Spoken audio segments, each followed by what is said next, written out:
प्राणमयम् अपाणम् उबलद्धमुजेण झड़ीयकं मेण चैयुणया परदवं नमो नमो तस्य देवस्य आत्म अनुभव कर लो भाई सिद्धों ने हमें बुलाया है पामर से परमात्म प्राप्ति का भाग्य उदय में आया है।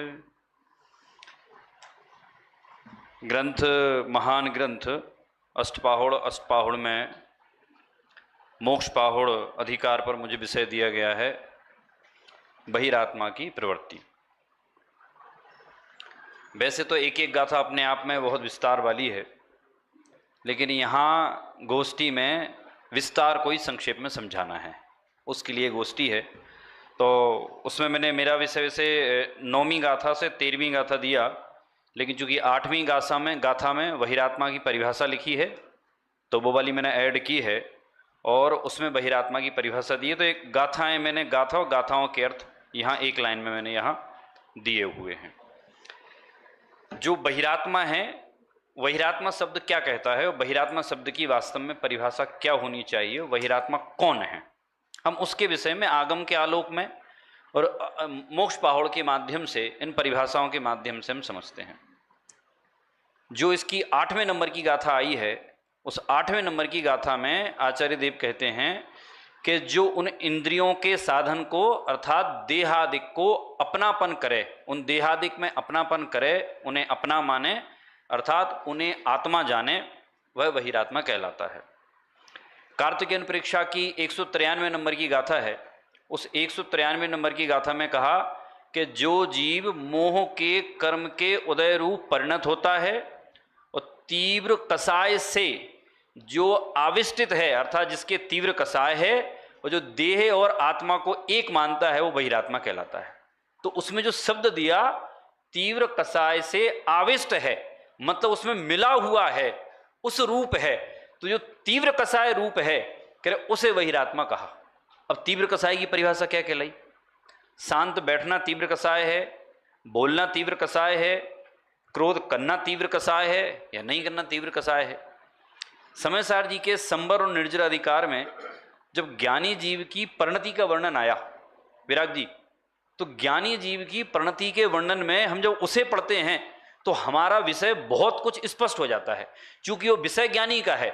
लेकिन अंतरात्मा, बहिरात्मा, परमात्मा, जब ऐसे 3 भेद हुए तो पहला उत्कृष्टता की अपेक्षा से परमात्मा, फिर अंतरात्मा और फिर तीसरे नंबर पर आया बहिरात्मा। तो परमात्मा तो जिनने सर्व कर्मों का नाश कर दिया है, अरिहंत तो सिद्ध हो गए। जो अंतरात्मा हैं वे 4थे गुणस्थानवर्ती से लेकर के 12वें गुणस्थानवर्ती तक हो गए, और उसके नीचे जितने हैं वे सारे के सारे बहिरात्मा कहलाते हैं। उसी कार्तिकेय अनुप्रेक्षा में कार्तिकेय स्वामी ने उस बहिरात्मा में भी 3 कैटेगरी बांट दी, उत्कृष्ट, मध्यम और जघन्य। आगे की पीपीटी में आ जाएगा वो।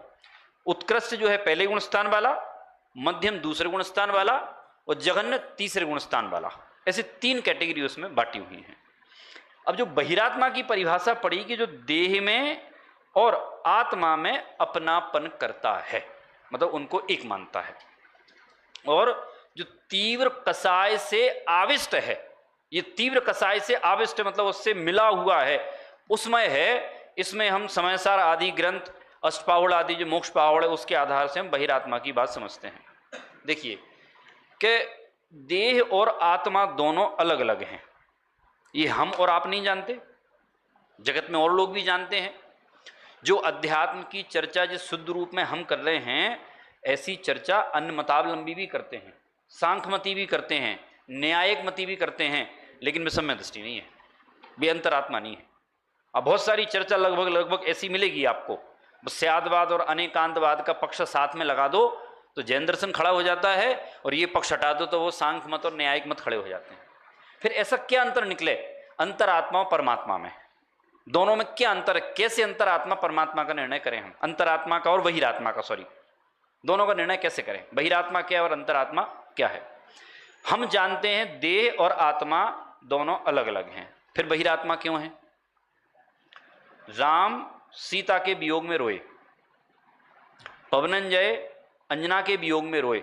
ऐसे आगम के सैकड़ों उदाहरण आपको मिल जाएंगे। उसी भव से मोक्ष गए और प्रवृत्ति समझ लो एक अज्ञानियों जैसी होगी। क्या कारण रहा? लेकिन उन्हें बंध नहीं है, उनकी निर्जरा है। ऐसा निर्जर अधिकार में आचार्य कुंद देव ने लिखा, भोग भोगे ज्ञानी जर, पर उनको बंध नहीं है, उनको बस। तो उसका क्या कारण है? उसका कुछ ना कुछ तो कारण होगा कि हमें भी पता है कि देह और आत्मा अलग अलग है, और उनको भी पता है देह और आत्मा अलग अलग है। उनको बंध नहीं है और हमें बंध है।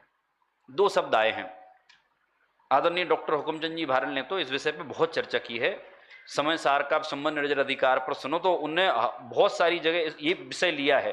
मैं उसी में से उस विषय को फोकस करके थोड़ा इस विषय से मिलाने का प्रयास कर रहा हूं। क्या विषय लिया है उन्होंने? कि दो शब्द दिए उन्होंने, एक उपयोग और एक परिणति। कि सब उपयोग और परिणति क्या है?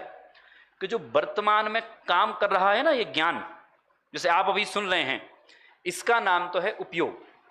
और परिणति अर्थात श्रद्धान, जो मान्यता है उसका नाम है परिणति, उसे हम श्रद्धान कहते हैं। आपके उपयोग में कमी नहीं है। आप यहां बैठे हो ना 3 दिन से, पूर्व काल में भी शिविर अटेंड किए, अभी भी कर रहे, आगामी काल में और करोगे। पर कभी कभी ऐसी शंका खड़ी हो जाती है कि यार हमें सम्य दर्शन होता क्यों नहीं है? अगर हो गया होगा तो कौन बताएगा, और हो जाएगा तो पता कैसे चलेगा? ये प्रश्न ही बहिरात्मा का है, अंतरात्मा का नहीं। क्यों?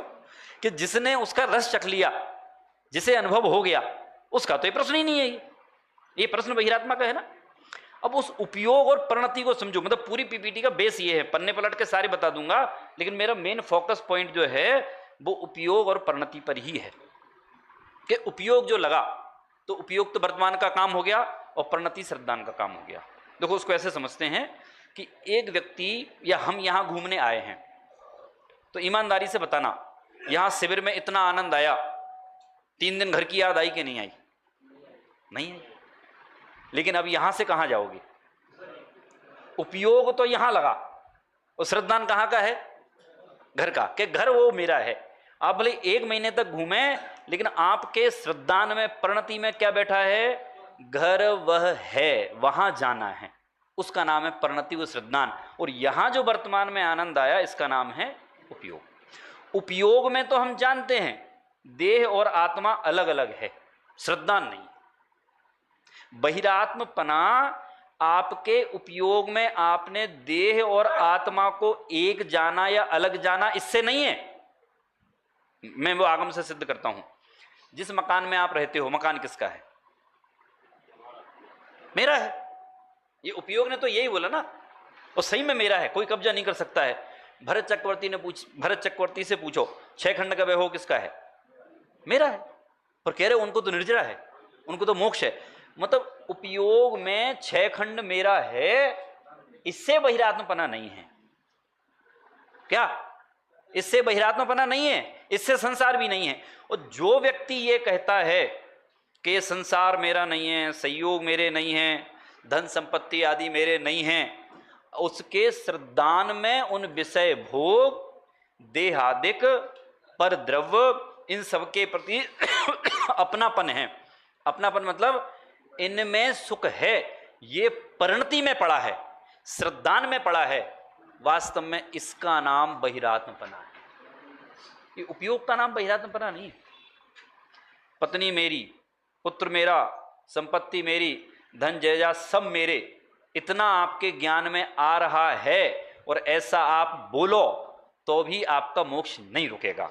लेकिन इन सब के प्रति एक लाइन में यह शब्द आ गया कि इनमें सुख है, इस कारण से बहिरात्मपना है, और यही मूल संसार का कारण बनेगा। मोक्ष पाहुड़ की 69 नंबर की गाथा में आप निकालो क्या लिखा है? परमाणु मात्र भी, लेस मात्र भी जो पर द्रव्य को अपना माने वह मूढ़ अज्ञानी है। माने मतलब क्या होता है? माने मतलब श्रद्धान में ये स्वीकार करे।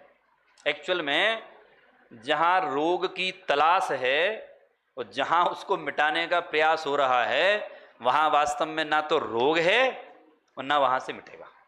हम किसको मिटाना चाहते हैं? हम बदलना चाहते हैं उपयोग को। ऐसा नहीं है, उपयोग का रोल 0 नहीं है।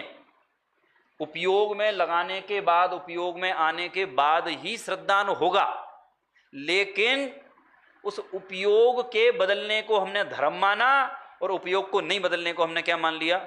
अधर्म मान लिया। वास्तव में वहिरात्मपने को हमें आगम की दृष्टि से देखना पड़ेगा कि आचार्य क्या कह रहे हैं।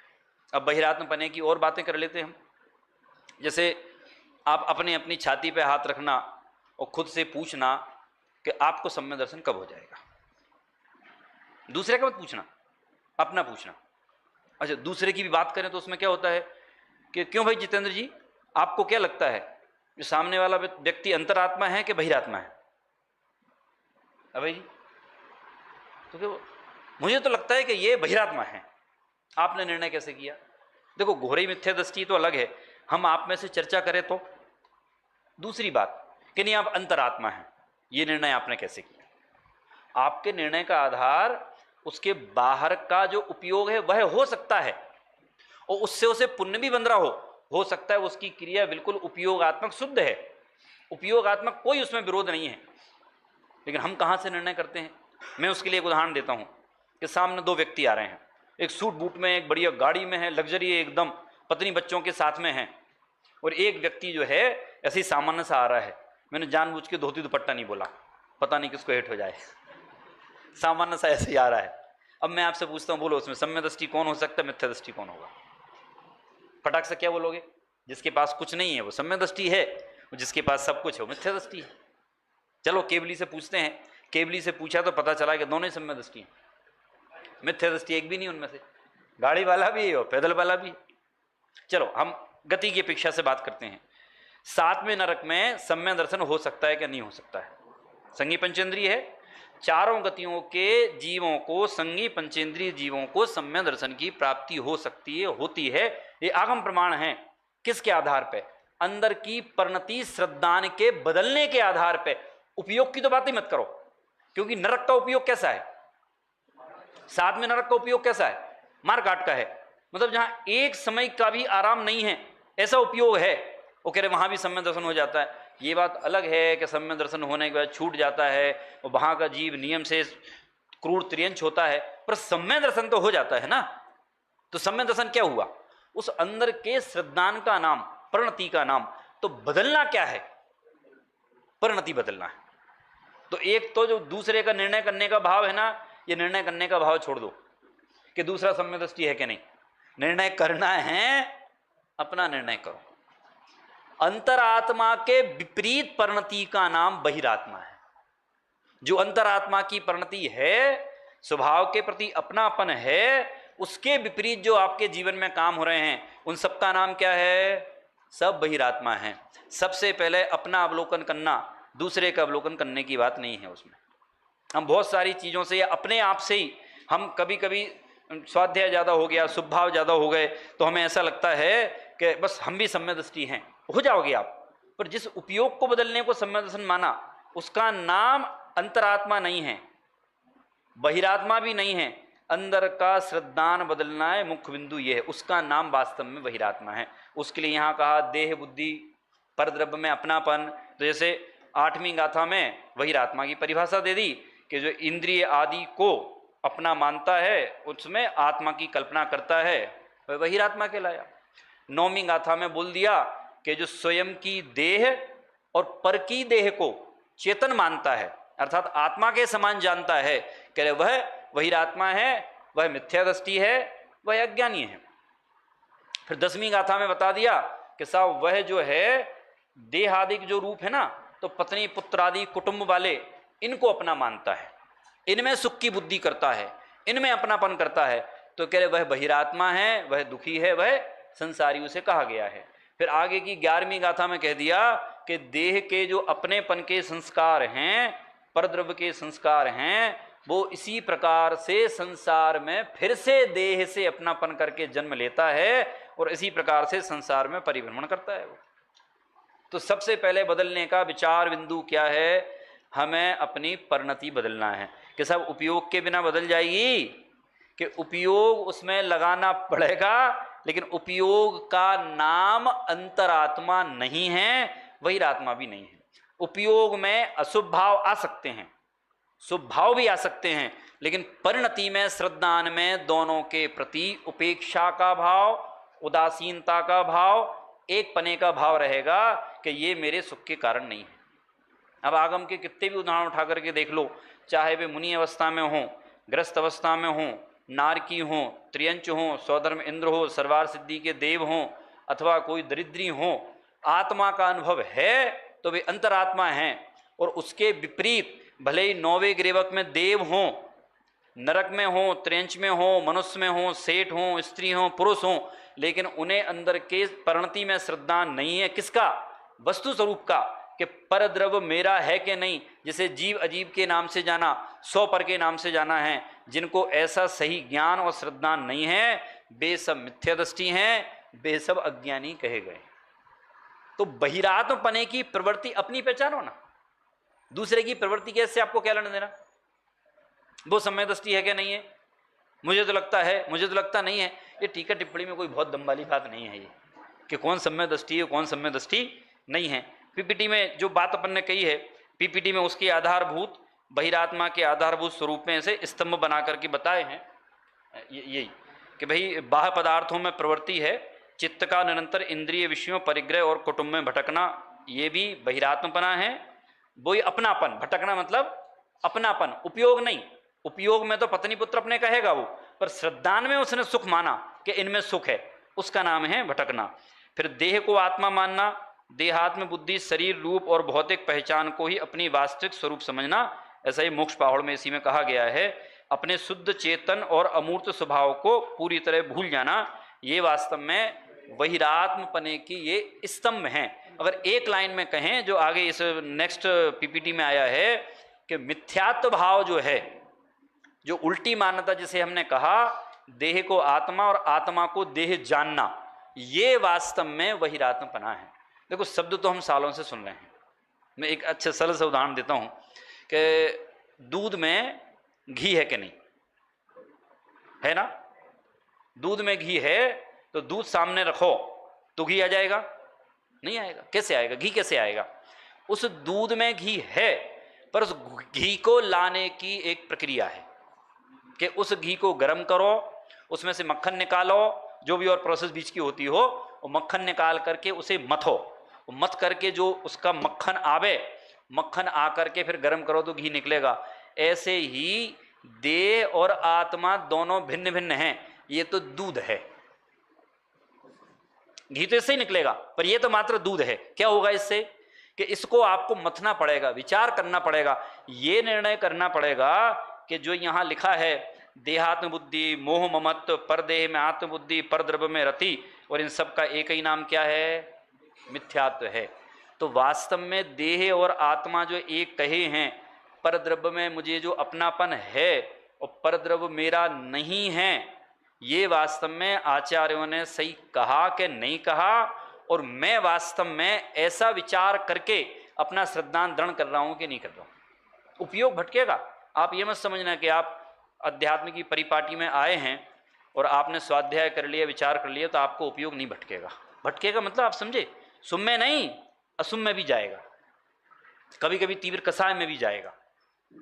लेकिन समझदार में ऐसा आया कि पाप का भाव ज्ञानी को भी आए और अज्ञानी को भी आए, लेकिन ज्ञानी को पाप का भाव आता है तो उसे ग्लानि होती है और फिर आगे पाप का भाव नहीं करता, और अज्ञानी को पाप का भाव आता है तो उस पाप के भाव में वो प्रसन्नता मानता है। यही बहिरात्मपने का लक्षण है। क्यों? उसने अच्छा माना, उसे पाप के भाव को अच्छा माना, ये बहिरात्मपना है। देह में अपनापन हुआ, ये बहिरात्मपना है। उपयोग को सम्यक दर्शन माना, ये बहिरात्मपना है। अपने सम्यक दर्शन को दूसरे से पूछना, ये भी बहिरात्मपना है। क्यों? मेरा सम्यक दर्शन मुझे होगा तो मुझे ही पता चलेगा ना। तो ये छोटे छोटे लक्षण हमें दिखाई नहीं देते हैं, तो हमने कुछ परिभाषाएं पढ़ ली, तो परिभाषाओं के आधार पर हम निर्णय करते हैं, लेकिन वास्तव में निर्णय हमें अपने श्रद्धान का करना है। अब जो 11वीं गाथा का है, नेक्स्ट स्लाइड निकाल लेना, कि सब क्या होता है। हमने देह से अपनापन किया तो एक चक्र बना है, वो चक्र ऐसा चक्र बना है, टोडरमल जी साहब की भाषा में, द्रव्य कर्म और भाव कर्म, द्रव्य कर्म से भाव कर्म और भाव कर्म से द्रव्य कर्म, वो निरंतर संसार चक्र चल रहा है। तो देह में अपनापन करने से फिर पर भाव में जो है हमें वही देह से अपनापन ही प्राप्त होता है। तो ऊपर लिखा मोह का उदय चक्र बना है, फिर मिथ्या ज्ञान, देहाभिमान व परद्रव्य रति और कर्मबंध।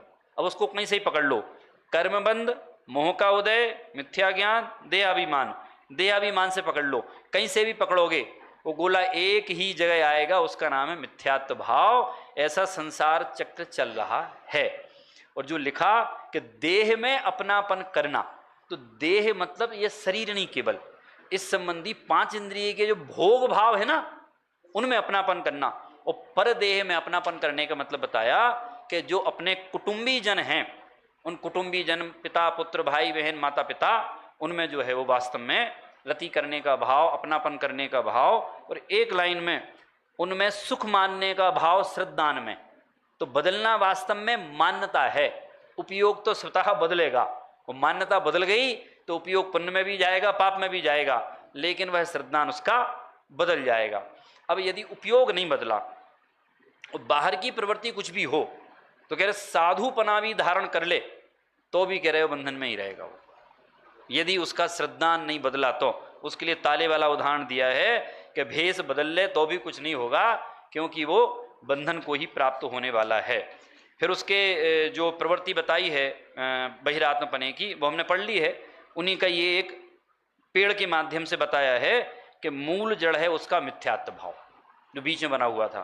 फिर मिथ्यात्व भाव के ऊपर देहाभिमान, इंद्रिय आसक्ति, मोह ममत्व और परद्रव्यरति, ये भाव दिए हैं। तो उस मिथ्यात्व भाव का ही अर्थ है श्रद्धान में विपरीतपना, अर्थात श्रद्धा अपनी उल्टी है, विपरीत है, उसका नाम ही बहिरात्मपना कहलाया। फिर शास्त्रों के प्रमाण भी दिए हैं, नियम सार में भी आया, रयण सार, योग सार, ज्ञान सार और द्रव्य संग्रह टीका कि भाई किस प्रकार से जो है बहिरात्माओं के लक्षण क्या हैं और उनका गूढ़ संदेश क्या है। तो ऐसे द्रव्य संग्रह की टीका में लिखा कि हे उपादेय के सम्यक विवेक का अभाव है। यह केवल व्यवहारिक आसक्ति नहीं, ये दार्शनिक अविवेक अर्थात यह आध्यात्मिक रूप से ये अज्ञान कहलाया। और आध्यात्मिक रूप से जो अज्ञान है वास्तव में वही संसार का कारण है। देखो यहाँ 15 मिनट का टाइम मिला, पर आपको विचार 24 घंटे करना पड़ेगा। शब्दों की सीमा है, विषय की सीमा है, लेकिन हम विचार कैसे करेंगे? अभी तो विचार नहीं हो रहा ना, अभी ना हे उपादेय बने का विचार नहीं है, जीव अजीव का विचार नहीं है। तो कई लोग प्रश्न करते हैं आपस में भी, हमसे भी और विद्वानों से भी कि साहब हमें सम्यक दर्शन अभी तक क्यों प्राप्त नहीं हुआ? इसका जवाब कौन देगा? मैं उसका एक अच्छा जवाब देता हूँ हमेशा, पीयूष जी प्राप्त नहीं हुआ ये बात मत करो, मैंने प्राप्त किया नहीं यहां से चालू करो। प्राप्त नहीं हुआ मतलब कौन देने वाला था? ये कोई छाछ की लाइन थी या टोकन नहीं मिला? ये छाछ की लाइन नहीं थी ये आप अपने आप से पूछो, प्राप्त नहीं हुआ तो कौन सम्यक दर्शन देने वाला था? अरे मैंने किया नहीं। क्यों नहीं किया? क्योंकि आपकी मर्जी नहीं थी, इसलिए नहीं किया आपने। कब होगा? आपकी जिस दिन इच्छा हो जाएगी उस दिन हो जाएगा। कि सब आए हैं ना, यहां आए हो तो कर लो ना, कौन रोकता है? रोका किसने बताओ? हम स्वयं रुके हैं ना। तो बहिरात्मा से अंतरात्मा बनना है तो पहले बहिरात्मा को समझना पड़ेगा। अंतरात्मा बाद में समझ में आएगा, भले ही साथ साथ में समझ लो, पर बिन जाने ते दोष गुणन को कैसे तजिए गई? आप पहले दोष तो समझो, बहिरात्मपना कहां कहां है। एक छोटा सा उदाहरण देता हूं कि जैसे मान लो आपको किसी बात पे क्षणवर्ती गुस्सा आ गया, तो वो क्रोध आने का नाम बहिरात्मपना है कि नहीं है? और बहिरात्मा हो कि नहीं हो? बहिरात्मपना उस क्रोध का नाम नहीं है क्षणवर्ती। और बहिरात्मा हो क्यों? बहिरात्मा तो अंदर में जो अनंतानवंदी क्रोध बैठा है ना, उसके कारण से हो। जो उपयोग में आया है वो चला जाएगा, बस वो श्रद्धान के कारण से बहिरात्मपना है। जैसे ग्रंथों के उदाहरण भी इसमें दिए गए हैं। फिर स्वामी जी के प्रवचनों का मर्म भी एक लाइन में लिखा है, नेक्स्ट स्लाइड में, कि पर द्रव्य में रति ही बहिरात्मा का मूल भाव कहा गया है। ऐसा अष्टपहाड़ जी के 8वीं गाथा से लेकर के 13वीं गाथा तक के प्रवचन में आया है कि बहिरात्मा आत्मा की एक अशुद्ध बहिर्मुख मोहग्रस्त अवस्था का नाम कहा गया है। फिर थोड़ा सा चित्र बनाया है कि आधुनिक काल में बहिरात्मा किसे मानते हैं। बात तो एक ही है, पूर्व काल का बहिरात्मा और आज का बहिरात्मा अलग अलग नहीं है, बस एक समझने का एक तरीका है। तब वो उसको प्राचीन रूप में कहते हैं कि साहब देह बुद्धि है, आधुनिक रूप में कहते थे कि साहब शरीर को उसने भोगों को सर्वस्व मान रखा है। ऐसे 3 प्रकार से उसके बहिरात्मपने के जो है मनोवैज्ञानिक रूप से दिए हैं, पर उसका एक लाइन में अर्थ ये है कि अनंत काल से आज तक हम परद्रव्य में ही अपनापन कर रहे हैं, परद्रव्य में सुख कर रहे हैं, रति कर रहे हैं, मोह कर रहे हैं, उसका नाम ही वास्तव में बहिरात्मपना कहलाता है। फिर आगे की पंक्ति में लिखा है परिवर्तन के मुख्य बिंदु में बहिर्मुक्ता से अंतर्मुक्ता की ओर, ये पढ़ लीजिएगा आप। फिर अब ये तो हो गई समस्या, बहिरात्मपना समस्या हो गई। अब साहब उसका समाधान दिया 12वीं गाथा में। 11 गाथा हो गई, 12वीं गाथा में समाधान दे दिया। आचार्य बहुत मनोवैज्ञानिक दृष्टि से पढ़ाते थे। पहले उन्होंने गाथा लिखी शंका पर, समस्या पर। पहले समस्या लिखी, ये बहिरात्मपना है, जिससे आप बैठो, आप सुनो, और फिर बाद में 12वीं गाथा में कह रहे हैं कि जो इन शरीर संयोग परिवार कुटुंब पर द्रव्य आदि से उदासीन हो जावे, इनमें अपनापन छोड़ देवे, मोहराग देश से रहित हो जावे, तो कह रहे वह जीव कैसा है, निर्वाण को प्राप्त करता है, उसे मुक्ति की प्राप्ति होगी। अब बताओ सही में मोक्ष जाना है कि नहीं जाना है? मुझे बहुत पहले ही घटना याद है, दिल्ली में 2002 में था मैं जब, तो ऐसे कोई साधर्मी आए थे, ऐसे ही तो एक दिन पहले चर्चा सुनी होगी किसी विद्वान की, और मेरे से थोड़ी सी अच्छी बातचीत थी उनकी, तो बोले साहब कल की चर्चा उनकी बहुत अच्छी थी और मैंने निर्णय कर लिया था कि मैं आज सम्य दर्शन करके ही रहूँगा। ये तो बहुत बढ़िया बात है, फिर क्या किया आपने? मैं रात को 12 बजे बैठा, 4 बजे तक सम्य दर्शन के करीब करीब था मैंने कहा फिर लिया कि नहीं लिया? बस वो होने ही वाला था, इतने मैंने तो आंख खोल ली। क्यों खोल ली साहब? अगर मुझे सम्य दर्शन हो गया तो पत्नी बच्चों का क्या होगा? तो मैंने सम्य दर्शन नहीं किया। बताओ, अब इसी टाइप के अलग अलग टाइप के अज्ञान सबके दिमाग में है, तो वास्तव में इसका नाम आत्मा का अनुभव नहीं है। और कोई ऐसा समझे कसाई की मंदता का नाम आत्मा का अनुभव नहीं है, पुण्य बंध है ना समझ में? इसलिए परिणति को बदलना है, इसलिए परद्रव्य में जो रति है उसको छोड़ने का यहां उपदेश दिया है। दूसरे चरण में जो है, एक में परद्रव्य को छोड़ना है और दूसरे चरण में निज द्रव्य को अपना मानना है। तो लिखा है स्वद्रव्य में रति, बहिरात्मपन का निषेध केवल नकारात्मक विरक्ति नहीं, सकारात्मक आत्मरति है। अपनी आत्मा में रुचि, श्रद्धा और प्रतीति ही सम्य दर्शन है। 12वीं गाथा में डिटेल में आचार्य देव ने कहा है, ये इसमें लिखा भी है कि देह के प्रति, देह में निरपेक्षता, देह के प्रति निरपेक्ष, निर्मम, निरारंभ और निज भाव में रत रहना, यह बहिरात्मा से अंतरात्मा की ओर वास्तविक संक्रमण कहा गया है। फिर बहिरात्मा अंतरात्मा का अंतर भी बता दिया, जो हमने पहले पढ़ लिया है, दृष्टि, पहचान, सुख की खोज और प्रतिक्रिया। इस प्रकार से जो है बहिरात्मपने का हम समराइज करते हैं। जो लक्षण बात की हमने, मुख्य बात ये आई है बहिरात्मपने की प्रवृत्ति। तो बहिरात्मा कौन है? जिस जीव के श्रद्धान में परद्रव्य, शरीर, संयोग, भोग आदि के प्रति अपनापन पड़ा है और जो उनमें अपनापन करता है, उन्हें अपना मानता है, वास्तव में वही जीव बहिरात्मा है, वह संसारी है, परंतु चिंता करने वाली बात नहीं है। आचार्य देव कहते हैं जो जीव आगम के आधार से वस्तु स्वरूप को समझ लेता है, जो उन संसार शरीर भोगों के प्रति उदासीन हो जाता है, वह अंतरात्मा होता है, वही परमात्मा होता है और उसे नियम से निर्वाण की प्राप्ति होती है। हमें अपने जीवन में जिन मार्ग को बहिरात्मा से परमात्मा बनने के लिए अपनाना चाहिए, 4 पंक्ति बोल करके मैं खत्म करता हूं। मत छोड़ो जिन धर्म, भले सांस रुक जाए, मत झुको कुनय पर भले प्रलय आ जाए, 2 बार नहीं भेद ज्ञान अवसर मिलता है, अंतर आत्म ही सिद्धों में मिलता है। अंतरात्मा ही वास्तव में सिद्धों में मिलेगा और कोई सिद्धों में नहीं मिलेगा। और कुनय का अर्थ है जो मिथ्यात्व की प्रवृत्तियां हैं उनको छोड़ना। तो मत छोड़ो जिन धर्म, भले सांस रुक जाए, और मत झुको कुनय पर भले प्रलय आ जाए। कुछ भी हो जाए, हमें अंतरात्मा बनना है, बनना है, बनना है। इसी बात के साथ मैं अपनी बात समाप्त करता हूं।